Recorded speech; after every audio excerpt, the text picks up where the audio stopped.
Hello guys, welcome back to my new video. आपण आहोत आज आग्र्यामध्ये. आग्र्याचे ऑलरेडी 2 व्हिडिओ आपण पोस्ट केलेत. एका व्हिडिओमध्ये आग्र्याचा संपूर्ण इतिहास आणि एका व्हिडिओमध्ये आग्रा किल्ल्याबद्दलची संपूर्ण माहिती सांगितलेली आहे. जर तुम्ही तो व्हिडिओ पाहिला नसेल तर नक्की बघा आणि सबस्क्राईब केलं नसेल तर नक्की सबस्क्राईब करा आणि हा व्हिडिओ शेवटपर्यंत बघा.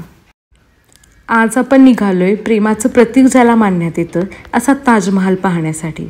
ताजमहाल हा माझ्या बकेट लिस्टमध्ये कधीच नव्हता, but it's a part of trip. So आम्ही ताजमहाल पाहायला गेलो आणि तिथं गेल्यानंतर समजलं की ताजमहालला जागतिक वारसा का मिळाला आहे आणि ते जगातलं 7वं आश्चर्य का आहे. देशविदेशातून एवढी लोक ताजमहाल पाहण्यासाठी का येतात हे तिथलं आर्किटेक्चर पाहिल्यानंतरच समजतं. हे आहे ताजचं ईस्ट गेट. इथून सरळ लेफ्टला गेल्यानंतर आपल्याला तिकीट्स भेटतात. एंट्री फी 50 रुपये आणि 200 रुपये अशी आहे. 50 रुपयेमध्ये आपण ताजमहालच्या बेसपर्यंत एक्सप्लोअर करू शकतो, तर 200 रुपयांच्या एंट्री फी नंतर आपण ताजमहालचं जे समाधीस्थळ आहे तिथंपर्यंत जाऊ शकतो. जर कोणाला स्पेशल फोटोशूट वगैरे करायचं असेल तर प्री बुकिंग करून 1 तास आधी गेल्यानंतर आपल्याला आतमध्ये एंट्री मिळते, जेव्हा कसलीही गर्दी नसते. तिथून आत गेल्यानंतर ताजमहालचे वेगवेगळे पोस्टर्स लावलेले आहेत. त्यामध्ये ताजमहाल बिफोर आणि आफ्टर कन्झर्वेशन कसा होता, म्हणजे ताजमहालचा संवर्धनाच्या आधी तो कसा होता आणि संवर्धनानंतर त्यामध्ये काय काय चेंजेस झाले, कसा बदल होत गेला, याचे खूप सारे पोस्टर्स तेव्हापासून ते आत्तापर्यंत असे त्यांनी लावलेले आहेत. आम्ही एक चूक केली ताजमहालमध्ये जाताना, तो म्हणजे आम्ही विदाऊट गाईड ताजमहाल पाहायला गेलो.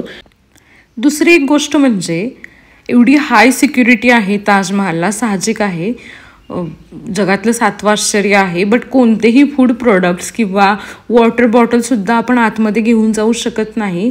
सेम विथ आग्रा किल्ला, तिथे सुद्धा काहीही खाण्याचे पदार्थ किंवा पाणी वगैरे आतमध्ये घेऊन जायला अलाउड नाही आहे. आतमध्ये गेल्यानंतर अशा खूप साऱ्या खोल्या आपल्याला दिसतात. एंट्री करताना बाहेरच्या बाजूच्या काही खोल्या ऑफिशियल वर्कसाठी आहेत, बाकी इतर सर्व खोल्या बंद आहेत. त्या खोल्यांना काय म्हणतात आणि त्या का बंद आहे त्याचं रिझन मला माहिती नाही आहे.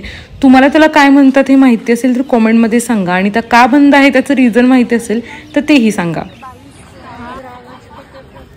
ताजमहालमध्ये प्रवेश करण्यासाठी मुख्य 3 दरवाजे आहेत. हे दरवाजे पूर्व, पश्चिम आणि दक्षिण दिशांना बांधलेले आहेत. ताजमहालमध्ये प्रवेश करण्यासाठी या तिन्हीपैकी कोणतेही दरवाजे आपण वापरू शकतो. तर आपण आहे पूर्व दरवाजाला आणि इथून आपण आतमध्ये जाणार आहोत.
ताजमहालच्या मध्यभागी पांढऱ्या संगमरवरी टॉवर आहे, जो चौकोनी पायावर बांधलेला आहे. या इमारतीच्या वर एक मोठा घुमटाकार सुशोभित केलेला आहे. बऱ्याच मोगल थडग्यांप्रमाणे त्यांचे मूळ घटकही पार्शियन मूळचे आहेत. ताजमहालचा पाया ही एक बहुकक्षीय रचना आहे. दिस इज द होल ताजमहल. मुख्य कमानीच्या दोन्ही बाजूस एकापेक्षा दुसऱ्या शैलीवर 2 किंवा 2 अतिरिक्त पिस्ता दोन्ही बाजूंनी बनवल्या आहेत. ही रचना इमारतीच्या प्रत्येक बाजूला अगदी सममितीय आहे. मुख्य हॉलमध्ये मुमताज महल आणि शहाजहानची बनावट कबरे आहेत. ते अतिशय शोभेच्या आहेत आणि खालच्या मजल्यावर आहेत. त्याच्या 4ही बाजूंनी 4 लहान घुमट आहेत, तसेच एक मुख्य घुमटही आहे. मुख्य घुमटाच्या मुकुटांवर कलश आहे. हे शिखर कलश 1800च्या सुरुवातीस सोन्याचं होतं आणि आता ते पितळेचं बनवलेलं आहे. हा किरीट कलश पार्शियन आणि हिंदू वास्तुकलेच्या घटकांचं एकत्रित संयोजन आहे. हे हिंदू मंदिराच्या शिखरावर देखील आढळतं. या कलशात एक चंद्र आहे, त्याचं टोक स्वर्गाकडे आहे. त्यांच्या नियोजनामुळे चंद्राचे टीप आणि कलश त्रिशूलचे रूप तयार करतात, जे हिंदू देवतांचं प्रतीक आहे.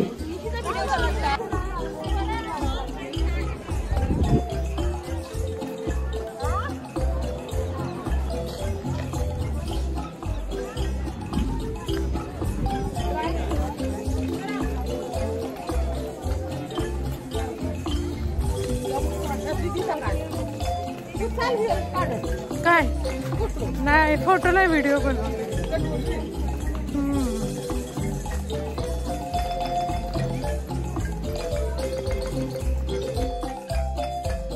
आणखी एक विशेष गोष्ट म्हणजे जे 4 हे मिनार आहेत ते मिनार बाहेरच्या बाजूने वाकलेले आहेत, जेणेकरून कधी ते पडले तर ते बाहेरच्या बाजूस पडावे व मुख्य इमारतीला कोणतेही नुकसान होऊ नये. ताजमहलचे बाह्य सजावट उत्कृष्ट उदाहरण आहे. ताजमहलचा आतील भाग पारंपरिक शोभेच्या घटकांच्या पलीकडे गेले. मुस्लिम परंपरेनुसार खळग्याचे उत्कृष्ट सजावट करण्यास मनाई आहे.